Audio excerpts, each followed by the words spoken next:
8. John Wayne Gacy. John Wayne Gacy began luring young men to his suburban Chicago home in the early 70s. He tempted his victims with offers of alcohol, drugs, and money in exchange for favors. Once they were behind closed doors, he bound and tortured his targets. His final act of cruelty typically involved asphyxiating the victim. By then, Gacy had already spent time in prison for assaulting a young man in Iowa. He received a 10-year sentence for the crime, but was released after just 18 months for good behavior. During his stint behind bars, his first marriage ended.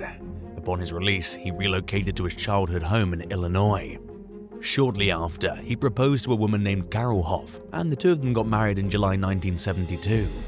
His strange pattern of bringing home young men and the fact that most of them ended up disappearing without explanation brought contention to his second marriage. His new wife became suspicious when she started finding his victims' wallets and other personal effects around the house.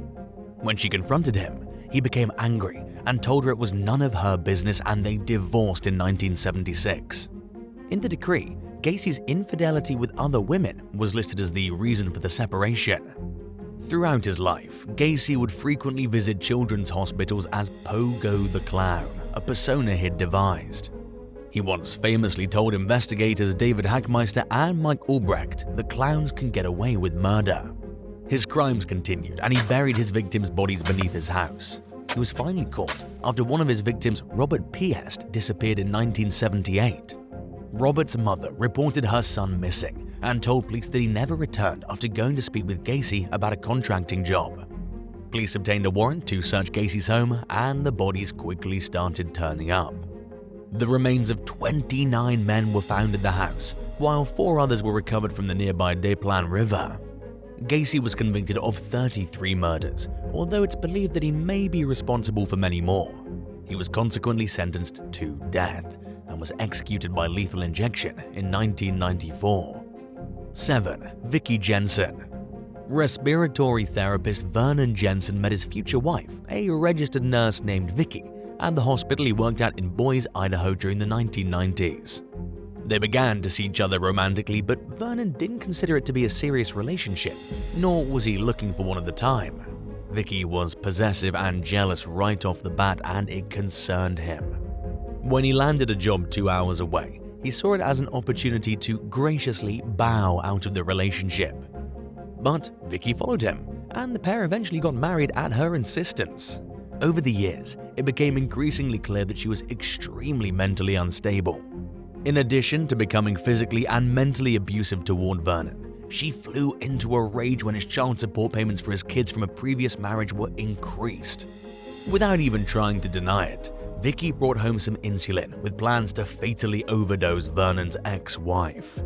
Vernon would later claim that Vicki's behavior at home continued to worsen. He didn't go to the police, but he eventually moved out with plans to file for divorce. In the meantime, he began dating a new woman, Aletta Diane Ray. When Vicki found out about Vernon's new girlfriend, she became obsessed with winning him back and began ruthlessly stalking the couple. Vernon and Ray planned to move out of state to escape her wrath, but they never got the chance to.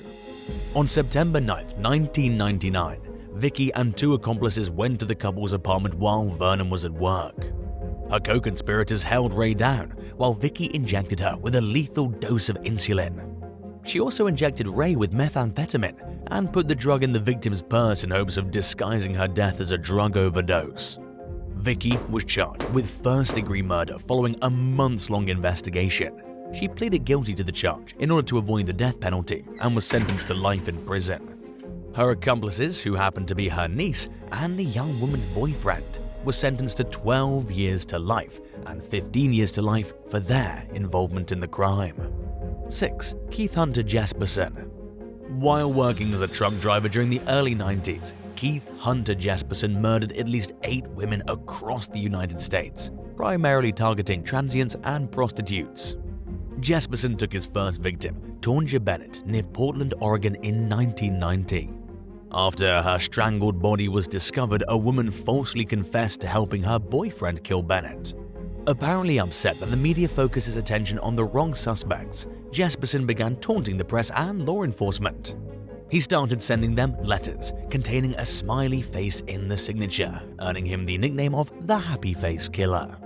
He continued sending letters as he murdered more women, and included details and evidence that only the killer would know in order to prove that he was really who he claimed to be. Finally, in 1995, Jasperson was arrested for the murder of a woman named Julie Winningham in Washington state. He pleaded guilty and soon began to confess to other murders. While the exact number of victims is unknown, authorities have connected him to 8 cases. Jasperson is currently serving 4 life sentences behind bars. His daughter, 43-year-old Melissa Moore, shares her father's letters from prison on TikTok. One letter included a photo from Melissa's recent wedding that he'd somehow gotten a hold of, along with an insult calling his daughter and her husband fat. He expressed dismay at the fact that he wasn't invited to the wedding. Melissa, who was a teenager when Jasperson went to prison, revealed in another video that her dad was finally arrested for the murders after he wrote a confession letter to his brother, who turned it into the police. 5. Nathaniel White. By the time authorities in New York State's Hudson Valley realized that there was a serial murderer on the loose in 1992, 6 women were already dead. State police made the connection after the murder of 27-year-old Adrienne Hunter, whose charred remains were found in a burned-down restaurant in the town of Goshen. Unfortunately, there wasn't much evidence left behind at the scenes of the crimes, and investigators didn't know who they were looking for. By then, 4 different law enforcement agencies were involved in the investigation, but it was a relative of 2 previous victims who helped crack the case. 23-year-old Angelina Hopkins and 20-year-old Brenda Whiteside had vanished after visiting the Blue Note Tavern in Poughkeepsie. The Hopkins family launched their own investigation and sought out the man who was seen leaving the tavern with the victims. They found him at the Blue Note and asked him his name, and without hesitation, he told them that he was Nathaniel White. He seemed normal to the family and claimed that he dropped the victims off at a train station that night and never saw them again.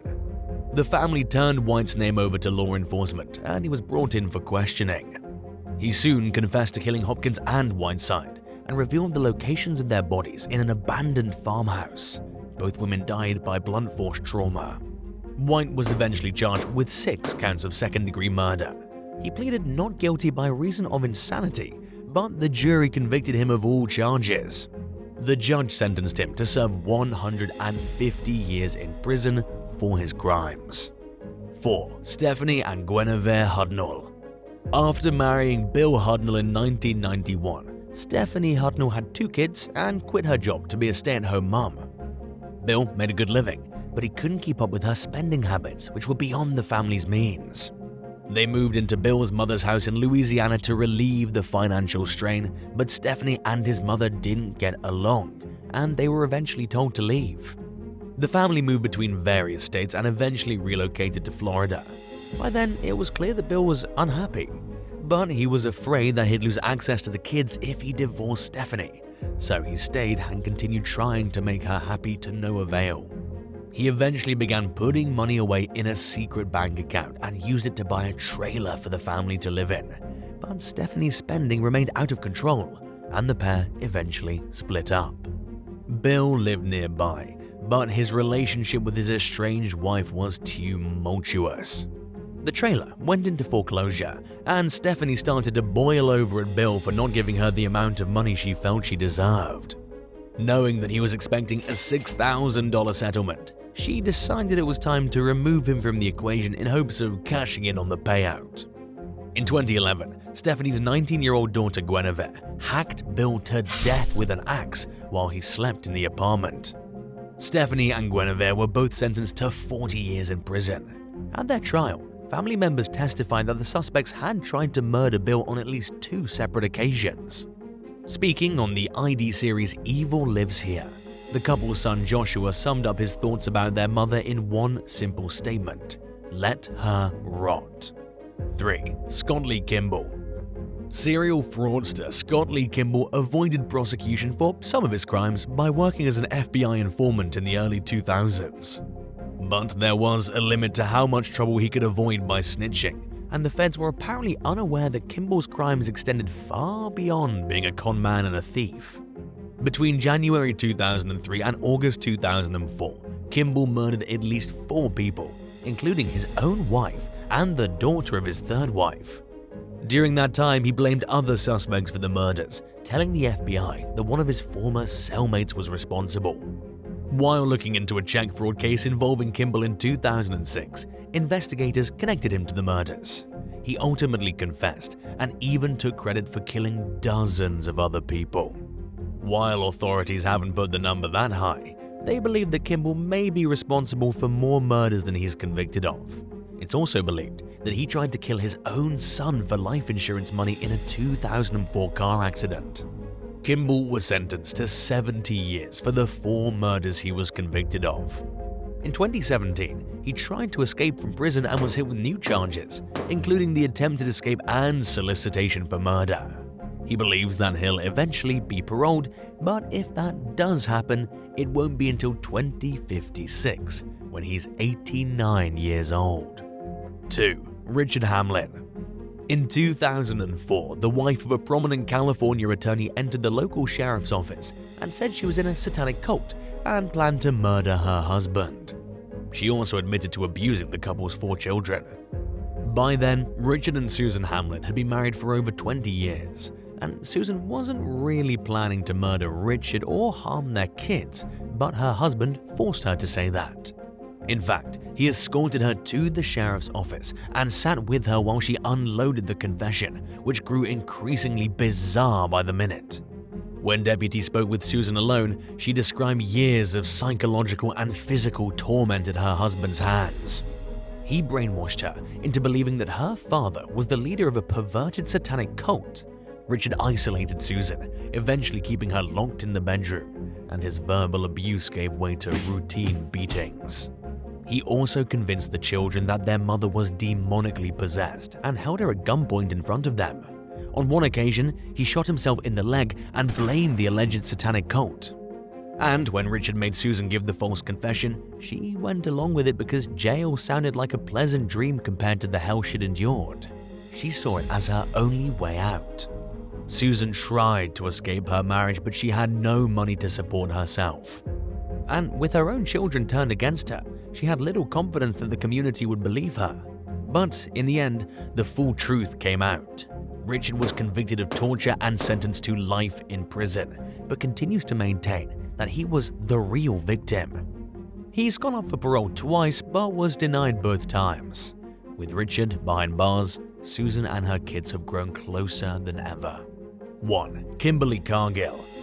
When a Texas woman named Kimberly Cargill found herself at the center of a felony child abuse investigation regarding her son in 2010, she began to worry that the boy's mentally challenged babysitter, 39-year-old Cherry Walker, might testify against her.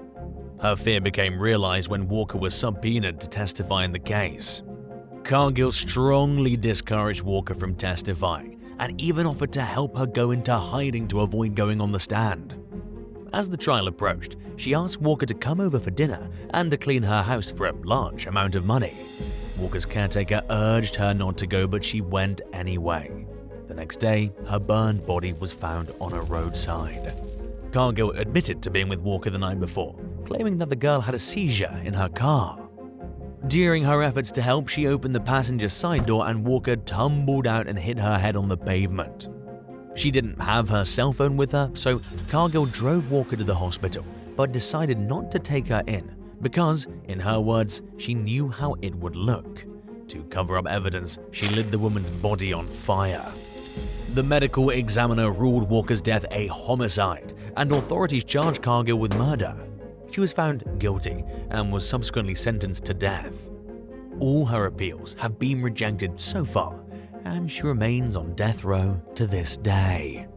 Would you rather be related to the prime suspect in a high-profile murder case, or have the same name as a prolific serial killer? Let us know in the comments below.